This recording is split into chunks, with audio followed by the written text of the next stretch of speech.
Magandang araw po sa inyo lahat. Welcome po sa panibagong reaction video dito sa Makapili TV.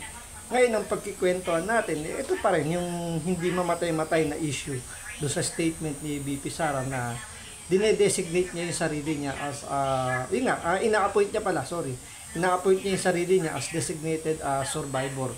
So, since wala namang batas na ganyan sa Pilipinas, itong mga sip-sip sa gobyerno natin ngayon, panay ang banat kay BP Sara na masyado ro siyang insensitive, gumagawa raw ng parang gumagawa ng eksena or nagpapatawa daw. So ito, kahit political analyst po, sinasabi na wala namang mali doon sa sinabi ni BP Sara sa pagiging, yung pag-appoint niya sa sarili niya bilang designated survivor. So ito, pakinggan po natin itong balitan to, pero bago ang lahat, kung hindi ka pa nakasubscribe sa Makapili TV, baka pwede nang pakipindot yung subscribe button at the same time palike na rin ng video. Wala namang pong bayad dyan, kaya pindot na. So ito, panoorin po natin itong balitang to. Hindi raw issue sa seguridad ng Pangulo ang pagtatalaga ni Vice President Sara Duterte sa kanyang sarili bilang designated survivor, ayon sa isang political analyst. Ang mas malaking issue raw ay ang hindi pagdalo ng Vice Presidente sa sona ng Pangulo. Nasa frontline ng balitang yan si JC Cosico. Which is totoo naman. Mas malaking issue yung hindi pagpunta ni BP Sara dahil ito yung first time na walang Vice President na pupunta sa sona ng Presidente. Maliban na lang kung pupunta si Gloria Arroyo dahil former Vice President siya. So, si Leni Robredo, si Binay, nag-announce na hindi sila pupunta. So, kung hindi rin pupunta si Gloria Arroyo, walang Vice President na harap o magre-represent. Kahit mga ex-Vice President yan, wala pa rin pumuntang Vice President. So, mas malaking issue yun. Ang tanong, bakit ayaw rin pumunta ng mga dating Vice President? Diba? Yan ang malaking issue. Kesa dun sa issue na sinasabi nila, yung pag-appoint ni BP Sara bilang, yung pag-appoint sa sarili niya bilang designated survivor, bakit yun na binibigyan ng issue?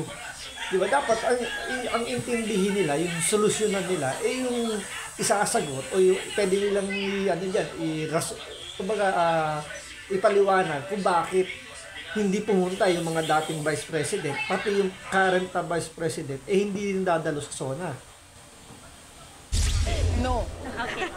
No, I will not attend the SONA. I am appointing myself as the designated survivor. Naging kontrobersyal ang pahayag na yan ni Vice President Sara Duterte.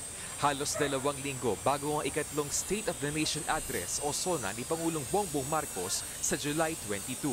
Sa Amerika kasi, ang designated survivor ay isa sa mga opisyal ng gabinete na hinihiwalay sa Pangulo at iba pang opisyal tuwing may SONA. Ang designated survivor ang otomatikong manunumpa bilang bagong leader ng bansa kung sakali mang may pag-atake o mamatay ang chief executive. Pero para sa political analyst na si Froilan Calilum, hindi issue sa seguridad ng Pangulo ang binitawang mga salita ni Duterte. Paliwanag niya, wala sa ating konstitusyon ang pagkakaroon ng designated survivor.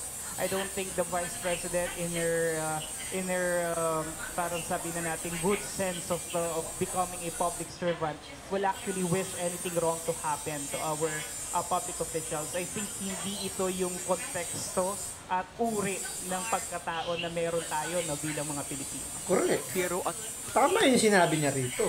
Ang nagbibigay lang naman kasi ng ibang kahulugan yan yung mga sip-sip sa administrasyon.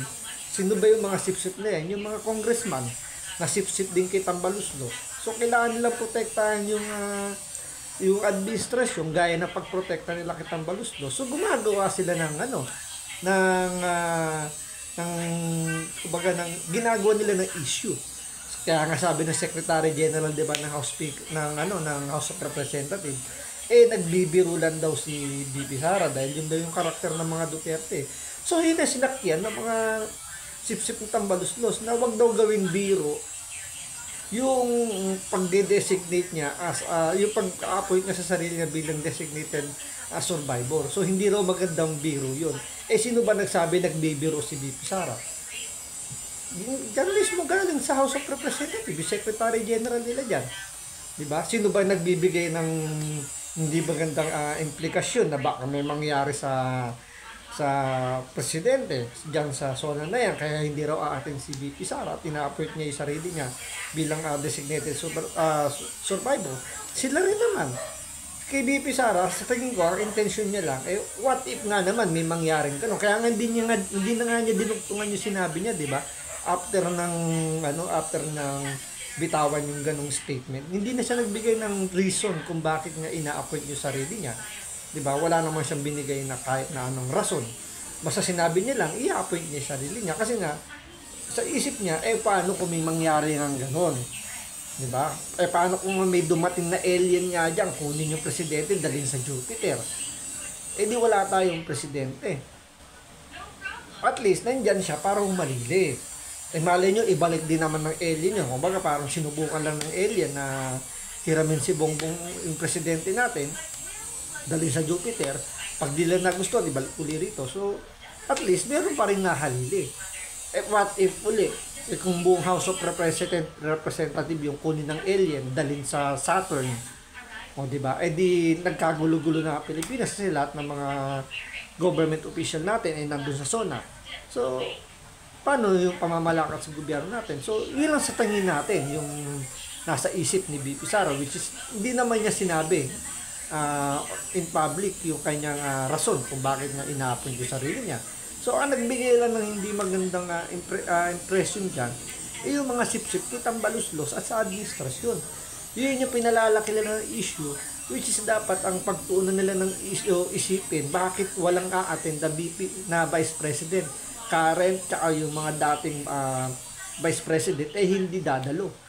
So, wala rin dadalong pati nga yata ex-president mukhang walang darating kasi si Pangulong Duterte hindi yaatin. Si Erap mukhang hindi yata rin makakapunta, wala namang nilalabas na statement. So, si GMA wala rin nilalabas na statement na kung aatin ba sila sa zona o hindi. So, yun dapat ang nilang solusyonan. Na kasi magiging malaking question yan sa administrasyon ni Marcos na bakit walang pumuntang mga dating presidente at dating mga vice president. So, yun ang malaking tanong doon. Hindi yung issue, yung pagde-designate, yung pag-appoint ni VP Sara bilang designated survivor. Di pagdalo ni VP Sara sa zona ay isa raw bold step sa bahagi ng vice-presidente. Maliwanag raw kasi na dumidistansya na ito kay Marcos, nakaparatido niya sa unity noong eleksyon. Ayon kay Calilong, posible itong limikha ng political drama na maaaring sumapaw sa zona ng Pangulo. Which is totoo naman. Siyempre, kailangan na i-distansya talaga ng vice president yung sarili niya kasi nga, wala na siya sa gabinete. Ano pang reason bakit sasama siya sa administrasyon ni Marcos? Nag-resign nga siya, ibig sabihin pinuputol niya na yung kanyang ugnayan sa administrasyon. So, ang magiging trabaho nila ng VP is maghintay na lang sa kanyang opisina na baka someday bigla na lang mawala sa pwesto o may mangyaring hindi maganda nga dahil sa ang tinitingnan na lang dito ni VP Sara yung line of succession, which is siya yung susunod na uupong presidente kung may mangyaring hindi maganda sa Pangulo natin. So, wala namang problema siguro dun sa sa kanyang ginawa na wag na umaten, di ba?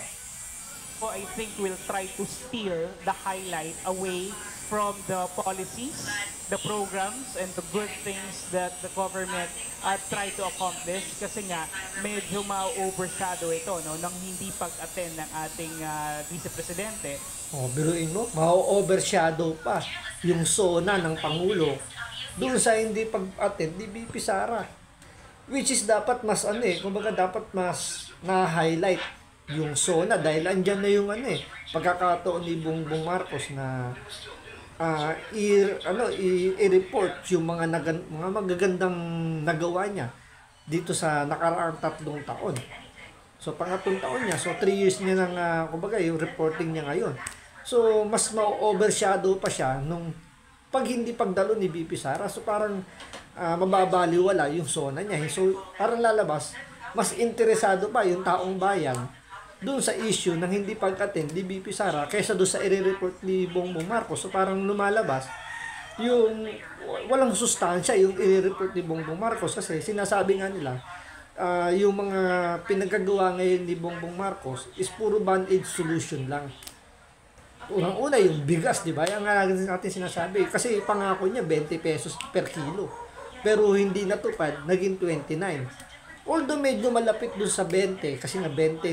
So may 9 pesos lang na difference. Pero ang pinaka-catch kasi dun, limited lang para sa mga pwedeng bumili ng bigas na mura.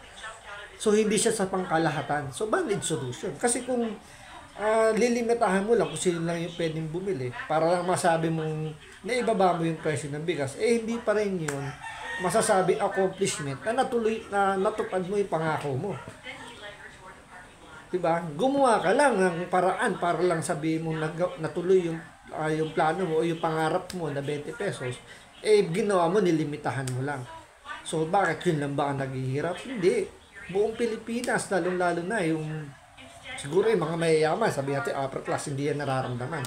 Pero yung mga minimum wage earner, yung mga middle class, ramdam yung pagtaas ng presyo ng bilihin. So, kahit yun, di ba, ano rin, dapat maka-afford din sila ng murang bigas. So, nangyayari, hindi sila maka-afford kasi limited lang eh. Di ba, hindi sila pasok dun sa category na pwedeng bumili ng murang bigas. So, no choice naman, kailangan nilang bumili, kailangan nilang kumain. So, pagtsatsagaan nila yung mataas na presyo. Kaya nga band-aid solution eh. Diba? So, mangyayari, yung report ni Bongbong Marcos, mababaliwala. Kasi alam ng taong bayan na yung kanyang reporting ngayong zona, puro basura. Tuloy-tuloy naman ang paghahanda ng Metropolitan Manila Development Authority o MMDA para sa SONA. Mahigit 1,300 tauhan ang kanilang ide-deploy para dito. This includes po sa traffic management, parking management, mga road emergency responders, cleaning group, pati din po yung ating mga technical team na mag-monitor po sa ating mga highways leading to the Batasan. Dapat pati airspace tingnan na rin nila. Baka kasi may dumaan biglang alien dyan. Alien ship. Kunin yung yung buong House of Representatives. Madamay yung mga official natin. So, dapat pati airspace, i-check din nila. Hindi lang yung mga nasa kalsada. Napatupad naman ang kapulisan ng gun ban sa buong bansa sa July 22 mula 12:01 na hating gabi hanggang 11:59 ng gabi. Nagbabalita mula sa frontline ni Jake. So yun, ang talaga nagbibigay lang naman ng hindi magandang impression dyan ay yung mga sip-sip kitang baluslos at sa administrasyon na pinalalaki nila yung issue ng sinabi ni BP Sara. Which is hindi naman dapat talaga yung pagtuunan nila ng pansin. Ang dapat lang pagtuunan ng pansin dito yung paano nila mapapaganda yung report ni Bongbong Marcos para hindi naman magmukhang doon, katawa-tawa. Kasi kung puro sablay yung mga sasabihin ni Pangulong Marcos sa kanyang zona, kumbaga puro panlabas lang yung magagandang sasabihin niya, mabubuko yung kanyang pulisiya na medyo talagang sablay. Kaya nga nangyayari dito, mas pinag-uusapan pa yung pag-resign ni BP Sara, yung pag-a-appoint niya bilang designated survivor. Pero yung SONA, parang yung taong bayan, hindi na interesado doon. Ang interesado lang sa SONA, yung mga, siyempre, yung masyadong sip-sip sa administrasyon natin, yung mga talagang kumakapit lang sa kapangyarihan, dahil siyempre, kung malapit ka nga sa kusina, ikaw lang yung mabibiyaan ng masasarap na pagkain. So, yun talaga ang nangyayari. So, abangan natin sa itong sonang to kung ano yung mga i-report ng ating Pangulo, kung ito ba ay band-aid solution lang, puro ba band-aid solution lang yung kanyang mga i-report. Nangaabangan natin. So, maraming salamat po sa panonood.